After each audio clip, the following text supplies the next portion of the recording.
This Bossman Brewster, and I just jumped off the porch with Dirty Glove Bastard. I came through the struggle, burst in the flame, surfing with the hustle, raised in the pain. All right, so we got Bossman Brewster off the porch with us today. What's the good, baby? How you feeling, bro? I'm alive and free, so I'm blessed and winning. There you go, man. Yeah, and I appreciate you coming by, man. You've been going viral on the gram these last couple weeks, man. Oh, yeah, man. You know, everybody just starting to see what we already been putting down. I feel that, man. What else have you been working on here in Atlanta during this trip, man? Oh, man, I got to give a big shout out to Street Executives, man. I just went through there. They showed me mad love. Pee Wee Longway been showing love, Waka Flocka.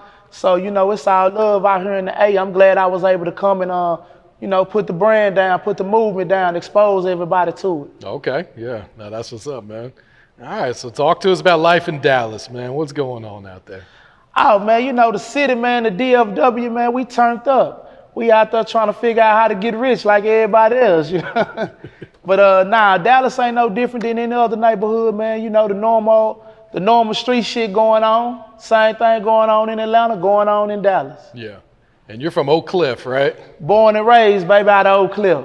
Yeah, so talk to us about life in Oak Cliff, man, because it's got that reputation as being probably the hardest place in Dallas to come up, right? Oh, yeah, you know, the Cliff, it's the real deal, Holyfield. You know, we come up in that culture where it's eat or get ate, you know what I'm saying? We was exposed to hustling as a little kids coming up. Then with the gang banging and the robbing, and it's very active out there in the Cliff, so if you ain't really about that life, the Cliff ain't where you need to be hanging out at. Yeah. What was your childhood like? What were you into growing up? Man, so my mama was a hustler. So seeing that my mama was a hustler and she was tied down into them streets, I was exposed to the street culture at a young age. I say 10, 11 years old. I was already exposed to it. So I was hitting licks when I was 12, 13 years old with my partners. Oh, wow. We renting out Dauphine rentals and getting 50 slabs, 100 slabs, cutting them up. I mean, I was doing all that as a kid, so I come up in it. I was exposed to it. That was all I knew at that time in my life. Yeah. Did you have much guidance out there? Man, you know what? Now that I'm grown and I just really look back on it, you know, I was misled. A lot of the homies, you know, they knew I had the heart to do what they didn't have the heart to do. So, you know, they'll send me out there on them crash dummy missions. And me being the kid, wanting to be accepted, wanting to be down, I'm head first trying to prove how hard I am. But when it was all said and done, that shit led me to the penitentiary. Yeah. And you ended up doing 13 years? Calendar, day for day. I really did a little bit more than that, but they gave me like a year and some change on some back time. Okay. So what was your reaction when they handed down that sentence to you and you knew that you're going to have to sit there for over a decade? Man, to be honest, I ain't know I was going to sit there that long. You know, when you sitting in the county and you first get that time in your mind, hey, man, they gave me 10, I'm finna do 5, make that first parole. And, you know, that be your plans. But when you get down there and get the moving and get caught in the mix, it ain't going to necessarily go like that. Yeah. So when I received the time, I was more or less like, damn, I'm finna go to the pen. You know what I'm saying? So I was ready. I ain't even care. You know, I was a kid, so I'm living like that. I'm like, man, let's do it. Let's go. How old were you at the time? I was 17. Oh, wow. So what was that experience like? You're probably one of the youngest ones in there then, huh? Yeah, now, you know, man, down there in TDC, back home, man, it's gangs of youngsters out there with gangs of time. 17, 18, they giving them 50 years, 60 years, life sentences. So, you know, it's a farm full of us. So when you go in there, you know, your main thing is to make sure they know, you know, I'm a man. You know, that's kind of drilled in your head from watching the movies, from hearing your partners who done been in trouble, and then you on the chain bus finna go down there. So you like, hey man, I know I gotta go down here and rep. So my mindset was more like, you know, when I get in here, all I know is the rep. Yeah. Were you able to remain positive while you were doing your time? Oh, hell nah. Nah, my first 5 years, I was rocking and rolling, bro. You know, in and out of trouble, fighting, just doing the normal things that a youngster do, fresh going through the door with no guidance. But as that time went to progressing, I was able to turn a different leaf. I read a book. It's by Alex Haley, the autobiography of Malcolm X. Man, single-handedly, that book, it changed everything for me. To where now that I done read this book, now I'm hungry. I want to keep reading it. Now I want to pull my pants up when I'm walking. And now I want to have my head up and my chest out. It was something about that book that gave me a sense of pride to where I was ready to get my stuff together. Okay. So did you have a good support system on the outside?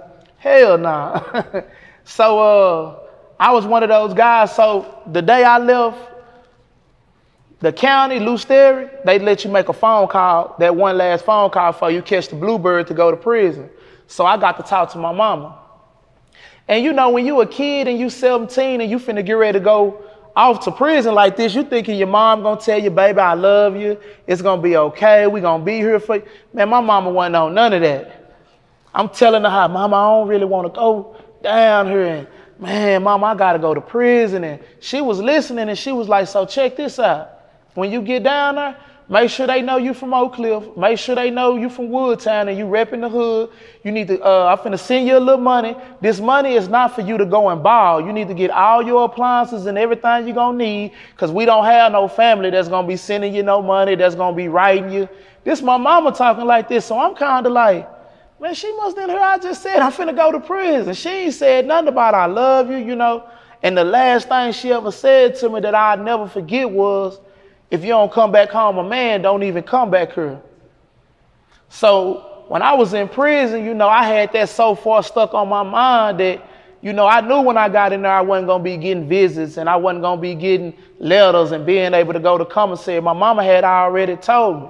But once I got in there, man, one of the big homies, Lil Taco, he put me up under his wing and, man, he went to showing me the game to the point to where I don't need nobody to write me. I don't need nobody to send me no money. I don't need you to come visit me. I got it. I done built the way out of no way down there. Yeah. Talk about some of those. I'm sure you made some lifelong friendships while being in there too, right? Oh yeah, man. I stay connected to the Wreckyards.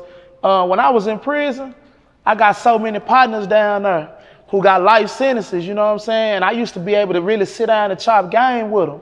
And one time, man, I was talking to one of my partners on the Wreckyard. He got life. And he was just like, man, bro, that was some bullshit I did, man. I was like, what you mean? He was like, man, it wasn't even worth it, bro. He was like, what I done, man, I'd give anything to go back. You know what I'm saying? So that stuck with me to the point to where I knew when I got home, I wasn't going to let a 30-second decision cost me 40 or 50 years. No, that's real right there. So what was the first thing you did when you came home, finally free after 13 years? Man, this gonna sound funny to you because most people wouldn't have said this. So my gal and my sister, the ones who came and picked me up. So when they came and picked me up, gave me a hug, all that old good stuff, we on the freeway. So I was like, say, what's up on that job? They was like, huh? I was like, yeah, man, y'all told me that y'all were gonna be able to make sure I had a job, so what's up with that? My girl was like, man, calm down. You ain't got home yet. I said, yeah, but we need to make sure that job understood. She was like, damn, my girl had told me already, I got the money to cover all the bills for the first 6 months. You can just sit down and chill. I was like, chill? I was like, man, I just was chilling for 13 years. I was like, nah, I ain't doing no chilling. I'm going to go to work. So the first day home from prison, the very first thing, only thing that I was concerned with was getting on my feet. So getting a job was top priority. Later on, I went and had a few drinks, went out to eat and did all that. But my number one top priority, the only thing I was focused on was getting me some money. Yeah. What was that first job you got? And that first job was at Coca-Cola. It was like a seasonal job. And they fired me after 90 days because of my background. Really? Yeah, they fired me. They was like, sir, the season over with. You're a convicted felon. We can't hire you permanent. I was like, cool. I left there, then I got hired at a window company. I was making windows. I went from making like $8, $9 an hour to making $17 an hour. Okay, yeah. Quickly, the work ethic is through the roof. What these guys in society think is work is nothing to me. I just come from the jungle. So this is nothing, you know what I'm saying? But that's where I worked at the first 2 jobs. Okay. So how did you get into driving trucks? So, man, this gonna be another funny one for you, bro. I'm up there at Big T Bazaar. That's a landmark back home out there in Dallas. And I got a partner, man, he grilled out top and bottom, big chains, tattoos. I'm talking about you look at him, he look like a big time hustler. So I pull up on him, I'm like, man, bro, what you got going on? He like, Nothing. What you talking about? Bro, what you got going on out here, man? You getting you some money, ain't you? He was like, nah, bro, I don't do nothing but drive trucks. I said, drive trucks? He said, yeah, that's all I do. I said, what? He said, yeah, bro, I got a dedicated route. I go from here to Oklahoma, from Oklahoma to Louisiana and back. He said, I make almost close to 2 bands. He said, man, and I'm on child support. I say, for real? He said, yeah. I say, all right. I left Big T Bazaar and went straight to the house, walked through my front door and told my gal, hey, man, let's figure out how I need to get my CDL license. So that was just something that I was just like, I'm finna shoot my shot, man. When I saw the money that was involved in it, I was like, man, I'm all in. Yeah. What we need to do. So what all is involved to get your CDL then? So to get your Class A CDL license, you're gonna have to go to either a truck driving school or you either gonna have to go to like your local DMV office. It's gonna be trucks out there. And on the side of them trucks, it got rent me, test truck. These are individuals that you can walk up to them. Hey man, I got $600-700. They're gonna assist you in helping you getting your CDL license. That's if you don't wanna go through the traditional truck driving school way. So you got multiple ways to go get your CDL license. That ain't even, and then people think the test is hard. It's nothing. I was able to come home and it's nothing. Yeah. So how'd you find the first job after you got your CDL then? So I got a partner that's he ain't really from my neighborhood. He from the other side. But he knew that I had just got my CDL license. So because I didn't go through a traditional truck driving school, a lot of companies wouldn't hire me. I don't have no work experience. And then I'm trying to stay local. So I'm studying getting denied. So my partner, he got a CDL license. He work here. He pull up, he like, man, bro, I can get you in. He was like, but the only thing is you're going to have to be willing to leave. I was like, what you mean? He was like, you're going to be gone for 2 weeks, home a week. Gone 2 weeks, home a week. So I was like, dang. I don't know if I want to do that. You know, I just came home from the penitentiary, so I don't know. You know, I'm still enjoying society. So I told him, let me think on it.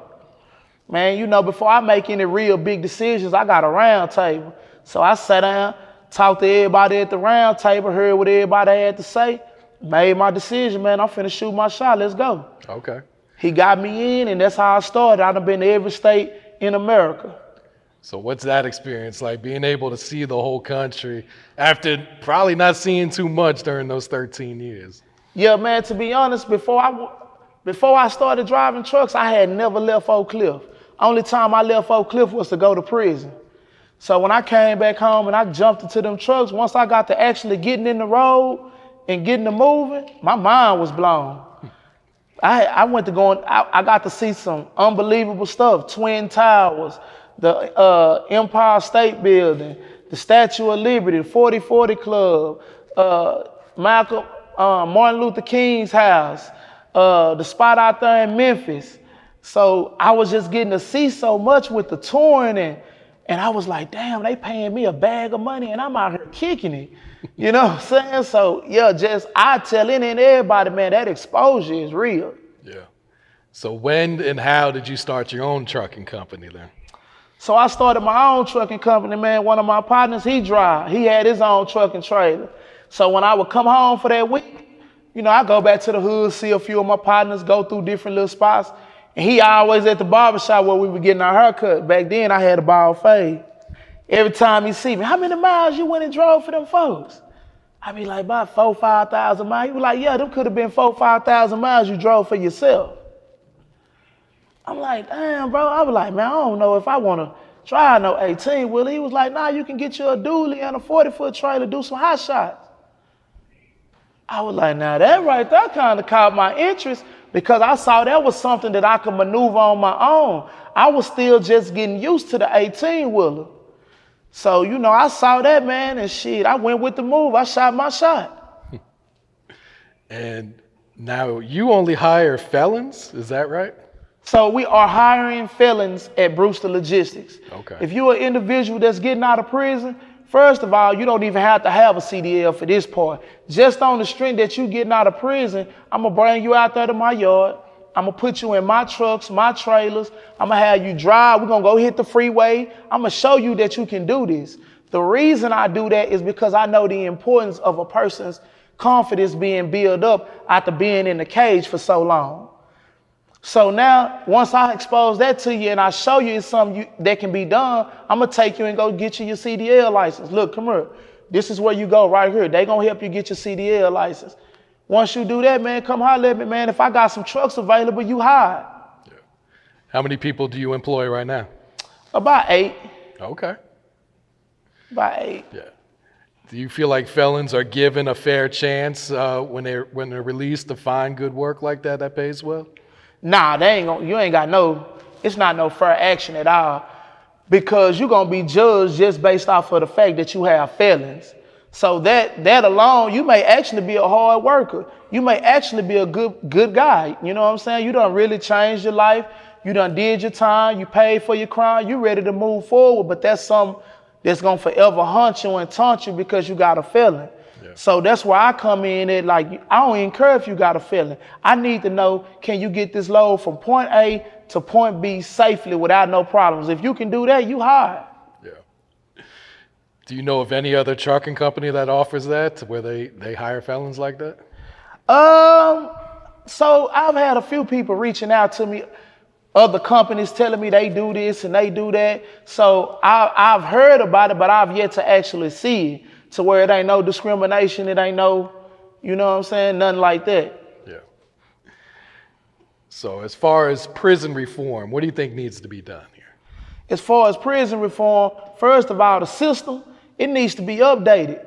The educational department inside the system is so far behind that when individuals is coming home from prison, they lost in the sauce. They don't know what no email is. They don't know how to operate a computer. The education system is behind. So that's step one. And then as far as the re-entry process, whether you like it or not, they're coming home from prison. So do we want them to come home reformed and rehabilitated, or do we want them to come home a monster? So as they coming into society, they need people like me, Brewster Logistics, my trucking company, that'll give them a real shot at making some real money, not out there making $9, $10 an hour. Not saying nothing's wrong with that, because that's a starting point, and you're going to have that starting point. But if they able to get their CDL license and they qualify, they need action at the same opportunities as everybody else. Yeah. How can we get this change? What do people need to do to start seeing some changes here then? As far as prison reform? Yeah. So I think everybody needs to be trying to get me $10, $15 million so I can open up Brewster Trucking 101, and then I can go buy about 100 trucks, and then we're going to get Walmart or FedEx or UPS to give us a big contract, give us some big freight, and that's going to keep all 100 of these trucks right here moving, and that's going to keep 100 felons employed, and that's going to keep 100 families in our community together. This is how we're going to go about rebuilding the community and getting it together. So I think when it comes to prison reform, they need to see guys like me that's really of their cloth, that really understand the struggle, and they need to see, like, man, if bro can shake back and make it happen, this is what we need to be doing. Yeah, I feel that. So how did you end up going viral on Instagram here recently? Man, that's one of those situations. So I went through the holy month of Ramadan. So after the holy month of Ramadan, it's an Eid. Well, the Eid happened to fall during the week, so me and the brothers, we weren't able to get together. Everybody was working or whatever. So that Saturday, we all decided to come together to have a big feast. So we was in there, we all came together, had a big feast. So in the process of us being in here, I told all of the brothers that was in here, man, I want y'all to know we alive and free. You know what I'm saying? We productive. We out here being successful. They said we'd be dead or back in prison within the 3 years. That's what the recidivism rate is. It says that within the first 2 to 3 years, 76% of all inmates will return back to prison. So I was like, as a matter of fact, I'm finna make a video with y'all, because this is what I do. I do prison reform. I like to put this in their face. So I made a video of each one of my partners that was in. How much time you do? How much you do? How much you do? And I uploaded it, man, and it went viral. Did you expect it to go viral like that? Nah, I got 1 million videos like that on my page. I didn't know that was going to happen. It just, it caught fire and did what it did. Yeah. Who are some of the celebrities that have reached out to you since then? Or even just commented on the video? Oh, man, Beyonce mom commented. Man, it's real big shout out to Big U. You know, homie just straight up reposted me, and I ain't asked him to do that or nothing. That was him just doing that. You know what I'm saying? My boy Lil Kiki, my boy Hot Boy Turk, my boy Chris Bacon. You know, it's been a lot of prominent individuals who've reached out to me to show their support or whatnot for the book. So, yeah, big ups to the hip hop community. Yeah. How motivating is that for you then? Would to get that type of support from these people? Man, that just let me know that I'm on to something. Let me know I'm on the right page and to stay doing what I'm doing. Because, you know, a lot of people don't know in the process of becoming successful and running multiple trucks and trying to be this and that, man, you know, it's a lot of responsibility come with that. A lot of headaches come with that. So, you know, when I get blessed to, you know, hear people shout me out or show me that love, it just let me know, man, hey, stay down, man, it's going to happen. Yeah. All right, let's talk about these books, man. Which one did you write first? This one right here. So this book right here, From the Wreckyard to the Streets, this is a book that's going to illustrate and give people examples as far as what they dealing with going from prison to society, because that's an adjustment phase. Anybody that's been incarcerated 5, 10, 15, 20 years, when they walk back into society, it's an adjustment period from the standpoint that, you know, if we get into it or something, we got a problem, bro, we gonna just fight, and whoever win the fight, that's how that go. Versus out here in society, man, you'll be in jail or dead moving like that. You got to know how to switch. You got to know how to use your skill set from prison. You have to be able to transfer that to society in a productive way. So that's all this first book consists of. Okay. And what about the second one that you wrote there? So this one right here, From the Streets to the Suites, this is the elevation. This is the growth. This is where everybody get the opportunity to see what it took for me to become a successful entrepreneur, to become a father, to become a husband, to become a big business owner, this entrepreneur guy. This book here is going to outline the different trials and tribulations and journeys and things that I had to experience and endure. Yeah.